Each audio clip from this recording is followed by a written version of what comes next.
ज्ञान महाराज आए, इसमें भी 8 हैं। विवेक, वैराग्य, समाधि, सठ संपत्ति, श्रवण, मनन, निधिध्यासन, समाधि। इसमें भी अंतिम समाधि है, दे दिया ज्ञान समाप्त, फल दे दिया, ये साधना भी खत्म। अब आई भक्ति। तो भक्ति करने से आपको क्या फल मिला? भगवान मिले? नहीं नहीं नहीं, भक्ति का फल भगवान नहीं है, माया निवृत्ति भी नहीं है, आनंद प्राप्ति भी नहीं है। भक्ति का फल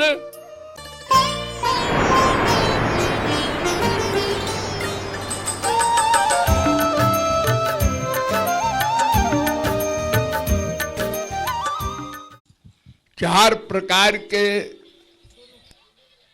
साधन शास्त्रों वेदों में लिखे गए हैं। कर्म, ज्ञान, योग, भक्ति। इनमें भी 3 प्रमुख हैं, कर्म, ज्ञान, भक्ति। कुछ लोग 4 मानते हैं। योग को भी एक मार्ग मानते हैं, साधन मानते हैं। तो इसमें 3 मार्ग जो हैं, कर्म, योग, ज्ञान, ये तीनों साधनों का साध्य पृथक होता है। साधन पृथक, साध्य पृथक।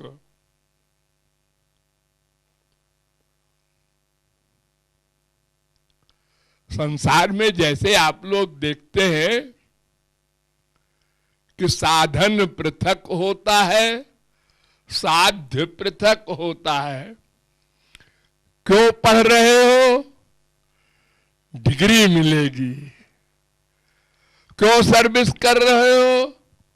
तनख्वाह मिलेगा। क्यों बिजनेस कर रहे हो? प्रॉफिट, रुपया मिलेगा। यानी हर जगह साधन होता है और एक साध्य होता है, उसका फल होता है। कर्म का फल स्वर्ग। आपने धर्म कर्म का पालन किया तो आपको स्वर्ग मिल गया, और जब स्वर्ग भोग लिया तो कर्म खत्म। कर्म का इतना काम है आपको स्वर्ग पहुंचा के, और वो स्वयं नष्ट हो गया।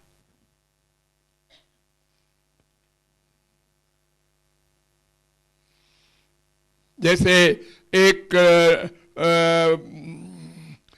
व्यक्ति ने महीने भर काम किया, अब उसका फल रुपया आपने 10,000 दे दिया।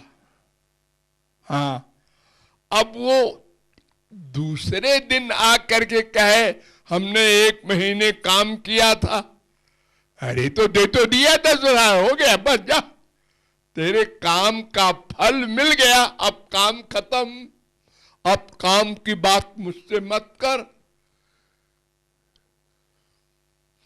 यानी फल मिल जाने पर कर्म खत्म।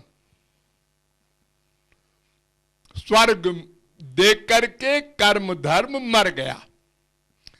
ऐसे ही योग का फल होता है,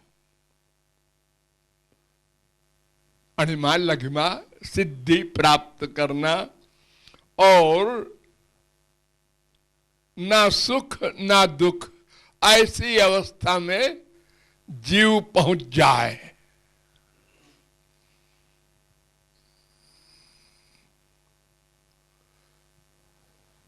यम, नियम, आसन, प्राणायाम,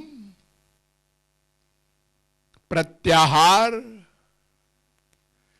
ये 5 तो फिजिकल वर्क हैं, और ध्यान, धारणा और समाधि, ये 3 मन संबंधी हैं। मन लगाना ये ध्यान, मन लग जाना ये धारणा, और अपने ध्येय में मन का लीन हो जाना और स्वयं को भूल जाना ये समाधि। तो ये फल दे दिया और योग खत्म। ज्ञान महाराज आए, इसमें भी 8 हैं। विवेक, वैराग्य, समाधि, सठ संपत्ति, श्रवण, मनन, निधिध्यासन, समाधि। इसमें भी अंतिम समाधि है, दे दिया, ज्ञान समाप्त। मैं ये ध्याता, ब्रह्म, ध्येय और ध्यान, ये तीनों समाप्त हो गए, कुछ नहीं बचा। त्रिपुटी समाप्त, ज्ञान भी समाप्त, अहम भी समाप्त, ज्ञाता, ज्ञेय, ज्ञान तीनों समाप्त। फल दे दिया, ये साधना भी खत्म। अब आई भक्ति। तो भक्ति करने से आपको क्या फल मिला? भगवान मिले? नहीं नहीं नहीं, भक्ति का फल भगवान नहीं है, माया निवृत्ति भी नहीं है, आनंद प्राप्ति भी नहीं है। भक्ति का फल भक्ति, फल रूपत्वात्। नारद जी ने एक सूत्र बना दिया अपने 84 सूत्रों में, 26वां सूत्र, फल रूपत्वात्। भक्ति स्वयं फल है।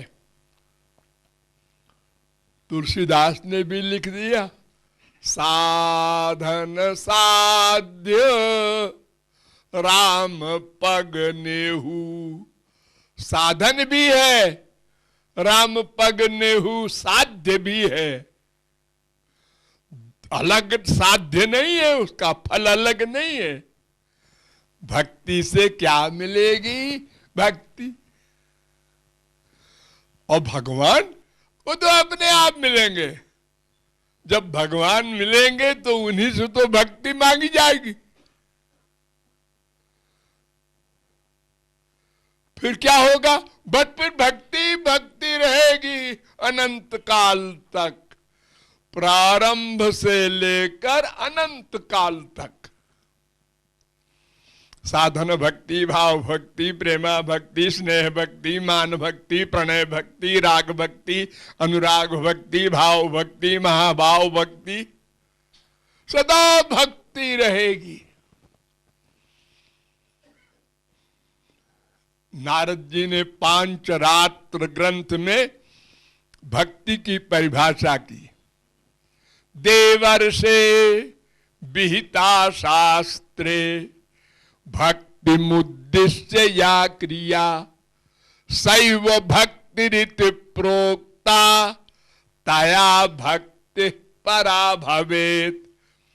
भक्ति से परा भक्ति मिलती है, फिर सदा मिली रहती है। यानी एक साधन भक्ति, एक शुद्ध भक्ति। शंकराचार्य ने भी मान लिया।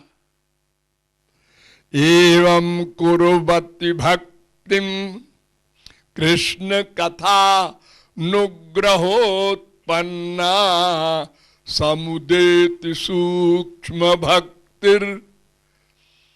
नवधा भक्ति करने से भगवत कृपा और गुरु कृपा होती है, जब अंतःकरण शुद्ध हो जाता है तो वो दिव्य भक्ति मिलती है, फिर सदा को भक्ति रहती है। भक्त्या संजातया भक्त्या बिभ्रत्युत्पुलकाम तनुम। 11:3-31 भागवत। सब संत ग्रंथ एक स्वर से कहते हैं भक्ति से भक्ति मिलेगी, और भगवान और मुक्ति और माया निवृत्ति, त्रिगुण निवृत्ति, त्रिकर्म निवृत्ति, त्रिताप निवृत्ति, पंचक्लेश निवृत्ति, पंचकोश निवृत्ति, ये अपने आप होगा। इसको मांगना नहीं पड़ेगा, इसके लिए कुछ करना भी नहीं पड़ेगा, ये अपने आप सब मिल जाएंगे उसी एक भक्ति से। ऐसी भक्ति महादेवी की